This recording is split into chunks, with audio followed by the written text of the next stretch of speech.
Jeanne. Alors, je suis avec Jeanne Ferre-Darcier, et alors avec son chien Ripou. Ripou. Ripou, alors je ne sais pas Ripou, si c'est une histoire de Ripou, mais que dont tu vas nous parler. Ben, en fait, Ripou, c'est le, comment dire, c'est le mot d'argot pour pourri. Eh oui. Donc, quand on est un auteur de polar ou une auteure de polar, avoir un chien qui s'appelle Pourri ou Ripou, ça coule de source. D'accord. Alors, super. Alors, Jeanne, tu viens nous parler en fait de ton dernier opus, qui est une étrange affaire sur le bassin. Voilà. Alors, avec un sous-titre qui s'appelle Les yeux de cendre. Jeanne, en fait, nous sommes ici à Grand-Piquet. Alors, certes, le roman ne se déroule pas à Grand-Piquet, mais en fait, il y a un point commun en tous les cas entre le roman et Grand-Piquet. C'est ce que vous voyez au fond, c'est l'île aux oiseaux, où se déroule une grande partie du roman. Et surtout les scènes les plus dramatiques. Aïe, aïe, aïe, et surtout les scènes les plus dramatiques. Les scènes de nuit, pendant un orage, les plus dramatiques, avec une lutte à mort entre deux bateaux, qui va se terminer de façon assez dramatique. Alors Jeanne, tu nous as habitués, puisque tu as fait une grosse dizaine, voire 20 romans, en fait, et dont beaucoup sur le bassin d'Arcachon. Alors pourquoi aujourd'hui se centrer sur l'île aux oiseaux? Qu'est-ce qui t'a attiré particulièrement? Alors en fait, le personnage principal est un peintre qui vit au Jacquet. Mathieu, qui a existé d'ailleurs, parce qu'il faut dire que le roman se passe il y a 30 ans. Je dirai pourquoi après. Et donc il peint devant chez lui, à marée haute ou à marée basse, et donc il a dans son champ de vision, depuis sa cabane, l'île aux oiseaux. C'est une des raisons pour lesquelles les scènes principales du roman se déroulent là. D'accord. Il y a une tentative de meurtre d'ailleurs. Donc Mathieu, c'est un peintre, donc, comme tu dis, voilà. Qui est très attaché en fait, à son environnement, en fait. Voilà. Mais qui ne vit pas, en fait, lui, il ne vit pas à l'île aux oiseaux. Non, il vit de ce côté-ci. D'accord. Et alors, en fait, c'est un épicurien. Ouais. Il aime bien les femmes. Il est planté sous son cèdre. Voilà. Et les femmes passent. Comme il a une jolie cabane au bord de l'eau et que c'est un beau parleur, qu'il est très séducteur, elle s'arrête et puis elle tombe dans son lit. Ah. Voilà. Donc ça, c'est le fond de sa vie, ça. C'est le décor de sa vie. Alors, il a une amante au long cours qui s'appelle Gabi, qui est une charmeuse de serpents. C'est-à-dire une charmeuse de serpents? C'est-à-dire qu'en fait, elle a un don particulier, elle communique avec les animaux. Et donc, elle soigne les animaux malades en les hypnotisant. Donc, elle parle avec les perroquets, elle parle avec les chiens. Elle a des tas d'animaux qu'elle a adoptés, qui lui amènent tous les animaux malades qu'il rencontre sur leur route. Donc ça, c'est Gabi, qui en même temps est une femme qui a une boutique de brocante et de mode, qui crée des jolies robes. Alors, elle est très sympathique, elle est très cultivée, elle est très tolérante vis-à-vis de ses frasques. Donc, tout va bien entre eux jusqu'au jour où entre dans la vie de Mathieu une jeune femme qui débarque sur la plage des Jacquets. La fameuse Cendre. La fameuse Cendre. Alors Cendre, elle débarque en pleine chaleur, à la Pentecôte, il fait 32 degrés, et elle est avec un perfecto, des jupons de mémé noir et blanc, en laine, des grolles de motard et des grosses lunettes noires. Et elle est blonde. Alors, une petite discussion s'engage entre eux, puis lui, il dit c'est encore une de ces snobinards qui viennent au Jacquet avec un appareil photo, pour photographier la maison de Stark, puisque ça se passe au moment où Stark vivait encore dans cette maison des Jacquets. Puis lui, bon, il discute 2 minutes, puis il riffoline son chaland pour la saison, donc il se remet à peindre. Puis à un moment, il voit que... Alors là-bas, elle a un gros chien aussi qu'elle appelle Iago, qui est un dogue de Bordeaux. C'est pas Ripou, lui. Hein. Voilà, non, c'est vraiment un très gros chien. Et donc elle le tient en laisse et on ne sait pas si c'est le chien qui guide la femme ou l'inverse. Ah. Voilà. Et puis tout d'un coup, elle se déshabille pendant qu'il est en train de peindre, puis se retourne vers elle n'a plus qu'un espèce de petit slip fluo sur un cache-sexe fluo. Puis il regarde sa chute de rein, et là, bon, il s'est dit, bah, finalement, la petite Snovina, elle a comme une très très belle chute de rein. Et là, l'eau lui vient à la bouche. Parce que bon, d'accord, elle a les épaules en aile de pigeon, mais elle est quand même sacrément bien foutue. Et là, la discussion s'engage, et il lui propose d'aller boire un verre dans sa cabane.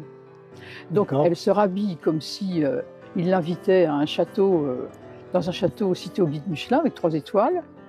Elle se rhabille, elle entre dans son jardin et là elle commence à se cogner contre tous les meubles. Ah. Son chien aboie, enfin il grogne un peu ulcéré tout en la guidant et Mathieu se rend compte qu'elle est aveugle et qu'elle s'appelle Cendre. Parce que en fait les cendres c'est les immenses regrets de tout ce qui lui est arrivé dans sa vie. Alors ça nous dévoilait un peu ce roman en fait, qui est un roman en fait avec une intrigue. Noir, voilà. Un roman noir en fait. Voilà. Ouais. Est-ce que tu peux nous parler un petit peu de l'intrigue du coup qui va se dérouler derrière? Alors en fait, se noue entre l'aveugle et Sandre une relation amoureuse assez perverse dans laquelle Mathieu se laisse prendre, voilà, embarquer. Et puis il va y avoir des cadavres de femmes qui vont apparaître dans les barques, pas très loin de chez lui. Peut-être sera-t-il accusé des meurtres, d'ailleurs, on ne sait pas au début. Voilà. Ce qu'il faut dire aussi, c'est que le roman se passe il y a 30 ans.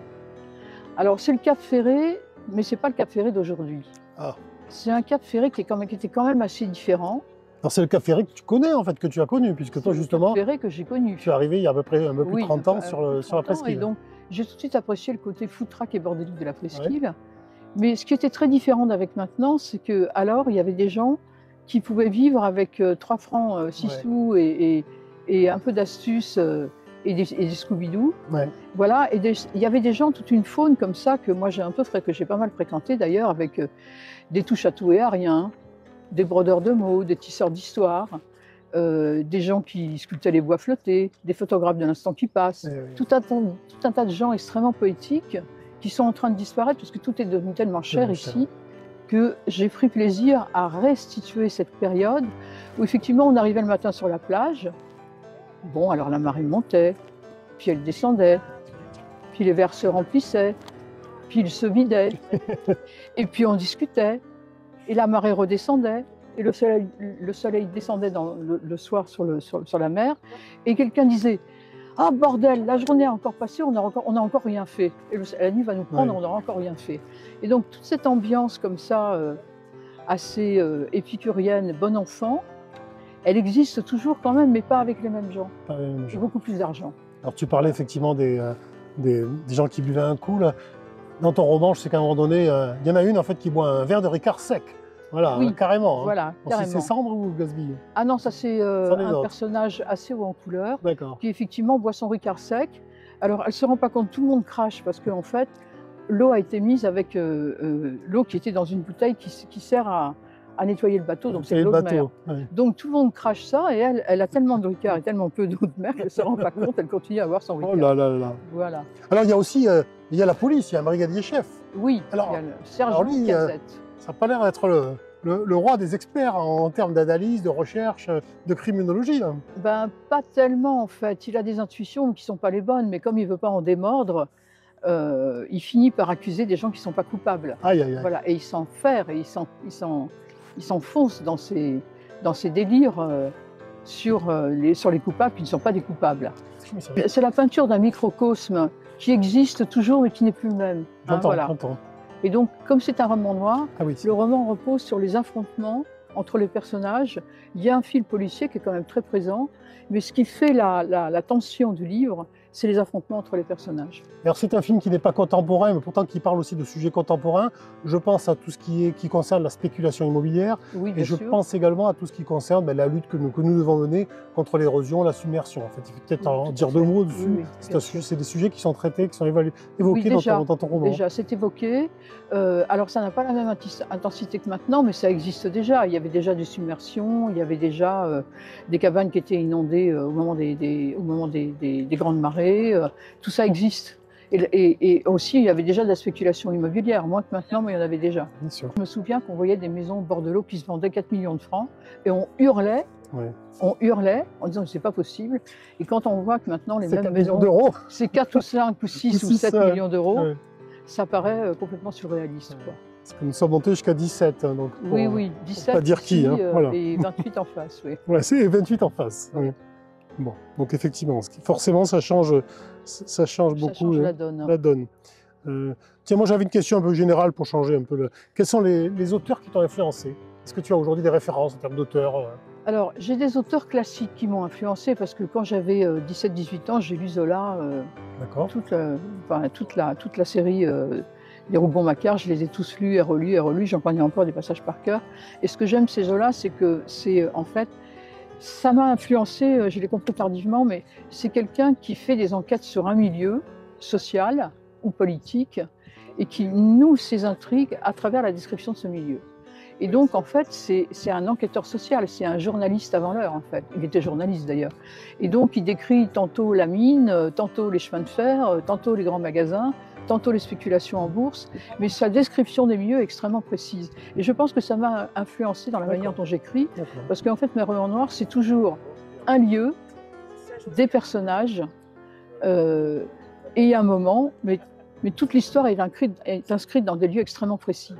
Alors donc on vous invite à aller lire ce livre, hein, Une étrange affaire sur le bassin, de Jeanne Fèvre d'Arcier. Donc Jeanne, c'est ton 20e roman à peu près? Oui, c'est ça, Ouais, 21, voilà. 22e. Donc, Oui. Jeanne qui ne fait pas que des romans noirs, mais celui-ci c'est un roman noir. Hein. Elle fait aussi des romans sous forme de comédie, donc le dernier c'est Capucine mène la danse, je vous recommande. Dentelle Cercueil et Thé au jasmin. Voilà, donc après ce roman noir, je vous conseille aussi de retourner lire Capucine. C'est un excellent roman.